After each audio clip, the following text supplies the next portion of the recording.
I want to talk about elitism. As I fight the Mushroom Queen. Because this is something that really, really comes up a lot. In fact, I read my YouTube comments. I enjoy my YouTube. I love the YouTube comments.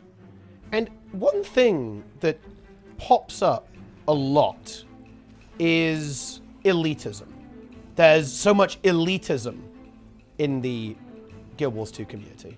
I've even been called elitist, actually. People have said, oh, you know, I think Teapot's an elitist, but he's a good guy, right? Or like, oh yeah, Sneb sounds really elitist in this video. And it struck me that it might not actually be a super well-defined term. Because then I thought, what would I define as elitism in a game? And I kind of had to scratch my head about it a little bit. I wasn't totally sure what I would say to that. Because it is a bit of a nebulous, wishy-washy thing, right? Like, oh yeah, this is elitist. Oh, it's toxic, delusional, toxic elitists, right? And it just interests me. And I think that it needs to be talked about a little bit because I think a lot of people don't know what that means. I think the term gets thrown around a lot to describe perfectly normal and actually, you know, good behaviors that prevent toxicity. And I think it just divides a bit, it kind of drives a bit of a wedge between communities. So I think I'll just actually let you open. I'm going to let you kind of bite the bullet on this. What's elitism? Yeah, I heard you having that conversation the other day, and I'm not sure that I can even give a very direct answer. I think it is, as you described, nebulous. I think people have all kinds of different definitions for this. To me, when I think of elitism, I think of creating... I think of condescension and somebody sort of saying, you're not good enough to be around me. Now, there's a bit of a trick here because I don't think it's wrong. I don't think it's elitist, rather. I don't think it's elitist to have requirements. But I think it's elitist to have an attitude of, I am better than you. Absolutely. There's a big distinction there, yeah. Right? The distinction is that, hey, if I want to go play competitive, I don't know, tennis, I'm going to go find people that have played tennis before, and we're going to have like a good match. If I just want to go do whatever, I might, you know, just show up at the court and see who's there. But if I want to have a competitive game, I'm not going to go and play with someone who doesn't know the rules and has never played before, because that might not be very fun for me. So I don't think it's wrong to say, hey, like this is kind of the level of competition I'm looking for. But I do think it is wrong to go up to someone and be like, yeah, I don't even want to talk to you because you've never played tennis before. Yeah. That's the difference to me. Elitism is the latter. I think it is very much the attitude thing. And I think the biggest problem that happens in this conversation is the conflation between wanting to have a requirement or wanting to have a certain experience or a certain level of player in your groups and actively looking at anyone who isn't as good as you as like a lesser being, right? Like that is, in my opinion, where it starts to become like a very toxic and elitist behavior. I think the problem, though, actually, to kind of engage with this, is that I think it can, if you've got a group and it's like, okay, you need to be this experienced to join it, I think it can actually feel like what we're talking about here. It's like, oh, you know, you don't want to play with me because I'm not good enough. What are you saying here? I think it can actually feel like that. So I understand why these two definitions kind of get smushed together sometimes and mangled a little bit. Even to the point where someone would call you or I an elitist, which it's actually hilarious. What's really funny about that, and this is why I wanted to bring this up, because if anyone is calling me or Sneb an elitist, something has gone really badly wrong in dialogue and discourse. And look, obviously I would say that because, you know, I don't want to ascribe a negative characteristic to myself, but I don't think that if you look at reality, I just don't think it really adds up, right? Like both of us actually have communities that are dedicated to teaching new players and being as open as possible. Sneb with the Static Guild, the Skane Gang, now operating on both regions, that literally takes completely new players into raids, does a lot of the administration work and gets them raiding. Hardsuck actually has an LFG where you can't ask for Killproof and LI. It's actually like an open thing, like where we actually have raid trains. You can even request raid training here. Like there's loads of guides on the Hardsuck website for builds. We even, we have a lot of low intensity. We did the low intensity challenge, right, to make the game more accessible. The idea that we are elitist, I think, is ridiculous. It's absurd, and I think it makes me a little bit sad, because the other element of this is that I think that players hear other players calling the raid scene elitist and toxic. And in their minds, they hear the, whoa, wait, people are just gonna look at me as like trash and like someone they don't even want to interact with if I'm not good. I think when people hear elitism, they hear the toxic version, right? They hear that toxicity. And as a result of that, I think it really scares people away from group content, like instance content, because they believe that there's like some really insane gatekeeping going on in the scene. Whereas in reality, there isn't. It's just that people use this term and throw it around all over the place, and it kind of scares people. Understandably so, by the way, I'd say. It's actually a self-fulfilling prophecy is the problem. One of my favorite things to do is engage people with this idea and then challenge them on it. So people will tell me, hey, raiding is really elitist. I go, oh, well, what makes you say that? I go, well, everybody's forcing me to play a certain class or a certain thing. And I go, oh, well, have you ever, made your own group or like, advertised for a less experienced group? And I've never had someone say yes after I've engaged that. Never. And I go, okay, well, actually, there's a lot of people who are in your exact same boat that would agree. And they, that's the raiding community. The raiding community isn't just a bunch of people who are, more experienced in trying to beat records and stuff. The raiding community is anybody who raids. So, if you want to raid, you can jump in. I think a lot of times the elitist thing comes from people just feeling left out or not fully understanding.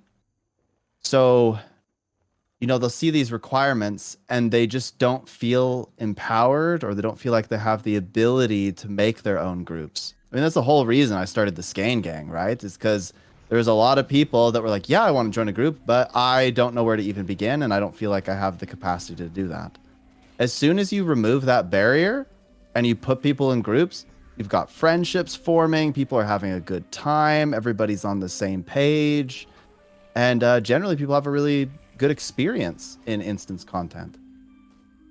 Yeah, absolutely. And I actually want to quickly say this, because otherwise we're going to get memes. So, hey, don't write your comment yet. This does not just apply to raids, in my opinion. I actually think that this perception of elitism actually applies to all endgame content, right? Even meta events sometimes, actually, right? Like with meta I don't even trends, think it's just right? endgame content. I think it's just content. Yeah. I think it just applies. Yeah. Just this is not like, we're not talking about raids. We're basically talking about the entire game. I think that this happens in basically all areas of Guild Wars 2. And I say raids a lot because my context is I lead a raiding guild, essentially. I talk about raids a lot because that's my experience. Yeah, I just want to be kind of clear about this, because I don't want to get bogged down in debating like, oh, but you're only talking about raids. No, we're not talking about raids here. We're talking about content where players feel like they're being left out, and this idea is that the game is very elitist and toxic, which I don't think is actually really the case whatsoever. There are definitely people who obviously behave badly. There are bad actors in the scene. It's not a perfect scene, but I think on the whole, it's really, really not that bad. And certainly a lot of the content creators, absolutely not, right? That definitely does not apply there. Because, yeah, like, I don't want to say this, but setting a requirement to join a group is not unreasonable. And you gave a great example with tennis earlier. I want to give an in-game example to ground it in Guild Wars 2. And I'll do it in PvE and PvP. And actually, you know what? Here's a really big meme. Do you know one of the biggest complaints people have about PvP in Guild Wars 2 is that players of different skill levels get mixed together? Why?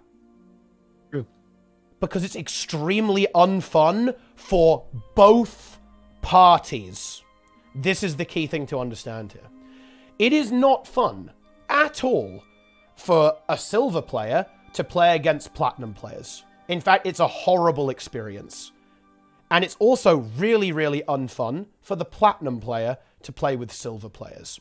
And the exact same thing is true in PvE content. If you're in a strike mission, right, and you're a completely new player and you join an experienced group, honestly, that might be really, really negative. Because realistically, if you join an experienced group, people are going to expect you to know what you're doing, so you're not going to get stuff explained to you. You're probably going to get completely obliterated by the mechanics and die a lot, and then, well, potentially, people could even get toxic. And for the experienced players in that scenario, it's not fun, because your time might potentially get kind of wasted a little bit as you wipe, and you're going to have to explain it to a new player. But the really important thing here is the requirement, or having standards, like having plat players play against plat players, or having experienced players play in PvE. Right, in fractals or strikes or raids. This requirement actually protects both sides of this. It prevents both ends of the experience spectrum from having negative experiences. And I think calling this elitism is, in a way, it's actually very damaging, because all it means is that you end up with more toxic experiences in the game, where you have these mismatches in expectations and mismatches in skill level that lead to some really, really unfun experiences in the game. I think it's actually more than that, though. I think when you start calling people elitist for having requirements, or even just not even, we'll just say standards, right? If you call them elitist for that, you're creating a barrier and a rift immediately in the community. You're now segregating people and clumping them into little groups and saying, well, you know, if you want to play with other people that are a similar skill level or kind of at the same progression standpoint, that's not okay. You should be forced to play with everyone.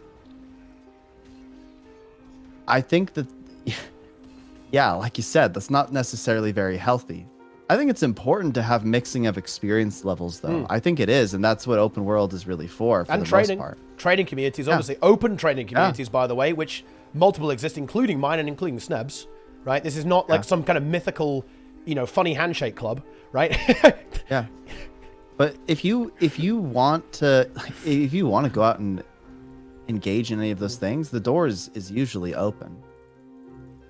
It really is. And a lot of folks, if they just have, I don't even know how to, it's such a weird thing to talk about. Sometimes people have different goals, and it's okay to have different goals, and we should celebrate that we're at different places and that we have different goals and respect those. Just as I go into a training and I'm not going to start telling people off for, you know, having a certain strategy or testing out something new, I would expect that if somebody's in training, they don't necessarily go into an experienced group and pretend that they're experienced or demand that we train them or anything like that. I think that's a lot to ask of people. It really is. My eyes have been opened a little bit since I've become a lot busier with some IRL stuff. I only have so much time to play. And so now when I play, I'm like, okay, well, you know, I want to one-shot this thing so that I can, you know, move on and try this other thing. And I don't necessarily always feel like that, but sometimes I'm like, man, I've only got a couple hours here. Let me get a group together and let's just slay this thing. I don't necessarily always want to spend time training. Whereas before I had a lot more free time, so I spent a lot of time training. I think it's important to give people agency or the ability to choose, to give them an option, to ask them. Some people, they're going to be in the mood to train, and it's going to be a good experience for everyone. Other people, they're not going to be in the mood to train. And if you tried to force them to, it wouldn't be a good experience for you, and it wouldn't be a good experience for them either. I think it's just about respect, just respecting each other. And I don't think that respect is elitist. No, in a way, it's the opposite, right? And setting a requirement doesn't mean that you'll never play with a player who's not some insane sweaty tryhard. That's just not the case. As you said, sometimes you might do it. You just don't want to do it every single time. You don't want to have to do progression every week, right? That's a bit of a nightmare. Sometimes you do want to get in there and have a bit of a, you know, like a more relaxed experience. I think that's a lot of fun, but you don't want to every single time, right? And that is not elitist. I think I really want to hit again. In my opinion, elitism is when you kind of when you look down on people who aren't at the same place as you. And you don't even have to be good, by the way. You can be elitist and be a complete shitter. And in fact, funnily enough, actually, this is kind of a bit of a side note. You'll actually find that some of the best players in the game are actually some of the least elitist. And I think you can probably speak to that a little bit, Sneb, but I know I definitely can. I've interacted with a lot of players in my time in Guild Wars 2, and honestly, the top players in PvP and PvE and, you know, World vs. World 2, they're some of the humblest, nicest players you're actually going to meet, right? Because ultimately, I do think that being toxic and being a little bit elitist, I think some of it, you know, maybe this is a little bit psychobabble here. I think some of it, a lot of the time, can stem from insecurity and kind of wanting to, like, assert yourself, like, oh, I'm a mega gamer, you're all noob gamers, I'm a real gamer, you're a fake gamer. Yeah, that happens sometimes, right? But yeah, like, this is the thing. I think you'll find that really good players often don't feel the need to do this because they don't need to. They don't need to, like, you know, they don't need to, like, inflate their ego because they know they're good. They're confident in their abilities. Yeah. I 100% agree with that. It's kind of funny because have you ever met somebody that's just really passionate about something maybe slightly obscure? Yes. It could be that they have this collection, or maybe they have a stamp collection or something you don't even know that much about. And as soon as you ask about their thing that they're really passionate about, they just light up, right? And they want to tell you all about it because you've expressed curiosity and interest. I think such is the same with the people that are very talented in multiple aspects of the game, whether it's world versus world, whether it's, you know, understanding speedrunning open world metas or the TP. It doesn't really matter. Any aspect of the game. If you go to someone and you're like, yeah, I want to learn about this, they're going to be like, oh man, I have all these resources. Like, you know, let me help you start here. Generally, those people are just excited that someone else is interested in what they're interested in. I know I feel that way when people want to talk about raids and leading raids and those sorts of things. I'm like, yeah, like, let's talk about it. Let's help you. Let's do it. I think there's a bit of a myth at how closed off, or how, I guess just how closed off the community really is. I don't think it's even close to as closed as people believe. I think that a lot of folks just don't necessarily, you know, go out of their way and spam map chat and put themselves in the LFG to share their knowledge all the time. But if you ask them, they'd be like, oh yeah, like, let me help you. Let me tell you all about it. Yeah. I think this is actually, I actually don't want to get into this because this is, in my opinion, a topic in its own right, actually. I think it really, players feeling quite isolated and almost like locked out, the community feeling quite opaque. I think that actually says a lot about perhaps the social features in Guild Wars 2 really not doing a very good job of bringing players together overall. I think that's like a separate thing, though, that we don't need to talk about now. Like, stay tuned, guys. Okay, we can't do it all in one go. Yeah. Because that we could talk about that for hours, I think. But I think that is, I completely understand why it ends up feeling very opaque and very closed off. But I think that's partially because of game systems and partially because of misinformation as well, for sure. Yeah. You know, I was actually in a conversation with somebody in my guild the other day, and I gave them a couple lines that I think are important for this conversation. I think a lot of times when people put in effort or they care about their performance, we conflate that with elitism. We're like, oh, you know, this person, they're try-harding. They're telling me that I can improve, and improvement is elitist. So for those that think that, I want to tell you this. Wanting to improve does not make you elitist. Putting in effort to improve also doesn't make you elitist. What it does make you is a team player. If you care about your individual performance and your individual contribution, you affect the team. In any team content, whether it's open world stuff or whether it's any kind of instance stuff, if you go and you just put a little bit of effort and do your best, that doesn't make you some toxic, elitist, evil person. That just makes you somebody that cares about your team and the people that you're with. You're saying, hey, I want to do my best for them. Of course, you want to do your best for yourself, but you also want to do your best for the team. And I think people forget that a lot of the time. They think, oh, this person wants me to improve or figure out how to do this mechanic or whatever it is. And they go, they're asking something of me that's elitist. Well, I don't really think those things are. People performing to the best of their ability and seeking to improve themselves and the team, that's just what being a teammate is all about. Absolutely. That's a great way of putting it, I think. Especially, you know, the team aspect of MMOs often gets lost. I think it's very good to remind people of that. It's exactly right, yeah. You know, if you're going all out, then yeah, you just want to make sure that your team is going to succeed. You want to make sure that everyone gets the result they're looking for, right? In a PvP game, in a PvE boss encounter or something like that. You know, even in open worlds, right? Like, you know, if you AFK, you're not much of a team player, right? Yeah, no, absolutely not. But if you're going and you're doing mechanics and you're volunteering to learn stuff and you're doing your best, you're absolutely a team player. Absolutely. And if you go back and you're like, hey, why don't we look at the logs? Because, you know, what went wrong? I don't even really know. You're a team player there too. And I think that's really important. We just lose that so often. We don't think or consider how our actions impact other people's experience. And in many games, that doesn't matter really that much at all. But in MMOs, especially, when your performance impacts other people's time and their performance too, whether you're providing boons or whatever, it's pretty important to consider how other people feel, to express a little bit of empathy. And that's why I am in particular so passionate about that, you know, people shouldn't be allowed to AFK thing, because it is so anti-team. It's terrible in my view. You know what? This is weird. This Sneb time, I felt like we kind of covered the topic. I felt like we've done it already. You know, it was a speed run. It was a Sneb time speed run. Yeah, I mean, it's not necessarily like a super big topic, but it is a very important one. My hope is that people that are listening will really understand that people that are working to improve and get better and actively trying to help other people on their team get better are not elitist.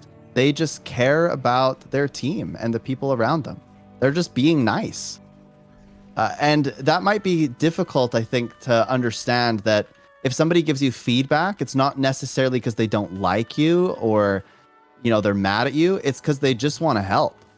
I think we're just very averse in society to feedback. I think it's hard to give good feedback too. It's a skill. It takes practice. And if you give it incorrectly or at the wrong time, it won't be received very well. But generally speaking, people that are, you know, pretty good at the game and want to play with other people who have similar goals, they're not doing that to be extremely exclusionary. They're doing that so that they can enjoy the experience and keep improving, because that's what they care about. So they're not saying, we don't like you, we think you're worse than us. There's no emotion there. It's simply a, hey, you know, our goals don't align, and I don't want to put you in a position where you're going to fail or, you know, there's going to be hard feelings or anything. So why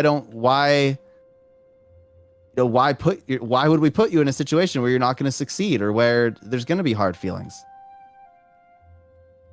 Exactly.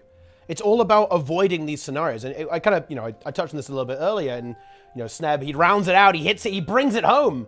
Yeah, like, requirements and setting an expectation for a group is there to protect people from negative experiences. That is the purpose of the requirement. Right, that's what it's there for. It's not there to exclude players. It's there to make sure that you don't wander into something that you're not ready for, you're not prepared for, or, you know, to make sure that you can make sure that your expectations are set too. For example, if you make an LFG, right, and you want a training group, well, you want to say it's a training group. Otherwise, players who join it might expect it to be a one-shot and get very frustrated, and then that's going to be negative as well. And then also, they're going to leave your group, so you're going to have to find another player, right? These requirements, they exist to prevent bad things from happening, not to create them, right? Or not, they're not just arbitrary. They're not there for the sake of it. Now, of course, I think we need to actually talk about this or address this just a little bit, like a bit of addressing this here. Of course, some group requirements are pretty dumb, and I think that there's definitely something to be said for making sure that requirements that are set in the community are sensible and kind of correspond to reality. For example, do you need 300 legendary insights to do the Icebrood Construct Strike mission? Okay, probably not. That's ridiculous. Yeah. You know what's funny about that is that's very much an EU thing. very much. That's like true. that doesn't really It is true, happen on actually. NA. Yeah. Although having said I that, always laugh when I go to EU and see that stuff because I'm like, man, I don't on my EU account I can use like kp.me or whatever, but on my EU account I don't really have that much KP. So I would get kicked from a lot of these groups for content that probably doesn't really need that heavy of a requirement. I think I will say though that even on EU, that is actually like a really, really big, a very small minority rather, of players rather than anything even close to a majority. A lot of strike groups I see honestly have either the only groups I see on EU that regularly, like very consistently have kill proof, are actually like challenge modes, which I think is reasonable, right? I think it's reasonable to ask a kill proof to join a challenge mode group. Absolutely. But yeah, and it's often like surprisingly low. This is crazy. I saw a Kaineng Overlook, like 3 KP. It was insane. I was like, whoa, that's pretty low, right? But there it is, I guess. It's it's getting better. It's improving. Yes. Yeah. I think when we talk about these things, we're usually talking about the people that are very bad. So let's focus for a second on the very good. The good news for people listening to this is that there are a lot of people in the raiding community that really care. There are a lot of people in just the Guild Wars 2 community that really care, whether it's fractals, open world. And if you have a growth mindset and are curious about improving and wanting to do better and play on a team, maybe you have some goals or whatever that you want to achieve, if you express that to some more experienced players and ask for help, they'll jump at the opportunity because they care about the community. And I think that's really special in Guild Wars 2. There are a lot of very humble people at the top. I have been very blessed to be around a lot of those folks because I've asked them a whole lot of questions and they always seem to answer without any anger or malice or anything. They just want to help. The trick though is that you have to be comfortable and humble enough to accept that you might not know, that you might be wrong, or that they might have information that you don't have. You have to be comfortable enough in yourself to say, hey, I'm doing this wrong. And that's actually hard. It is. That's hard for a lot of people. It really is. And I think, and to kind of talk about the other side of that as well, I think it's really hard in the moment to read tone, especially over text, right? Yeah, text sucks. Yeah, like text is not a very good way to give or receive feedback, right? It's probably one of the worst ways possible because it's very hard in the moment to kind of determine what is really being said, right? It's very easy to go, hang on a minute, right? Am I being flamed here? What's going on? I don't like this. So you have to be a little bit careful. Gotta watch out for that. Yep. Yeah. Yeah, absolutely. So yeah, there's lots of good news when we talk about these things as well. Elitism is very much an attitude. It's a way of thinking that frankly is unacceptable. You shouldn't ever think that you're better than anyone else. Obvious. How do I explain that? You shouldn't go around and be boastful and make other people feel like they're just less than you. You might be better at them at the game or something, but you don't need to make people feel bad because you've had more experience and practice something. That's just arrogance and sort of kind of rude. Exactly. But it's not good. Yeah, I don't know why that happens sometimes, but the good news is that, you know, most of the people in these sort of communities are very nice, and go in there and ask them questions and it'll be a good experience. Exactly. Feels good. It's very cozy. Yeah. Very cozy experiences. Most of the time, anyway. You'd hope so. Now we start flaming people out in the chat, right? Yeah, I think this is the part where we get really, really toxic and start flaming everyone. I think that's the natural follow-up to this conversation.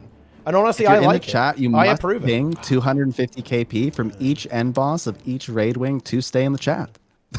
Yeah.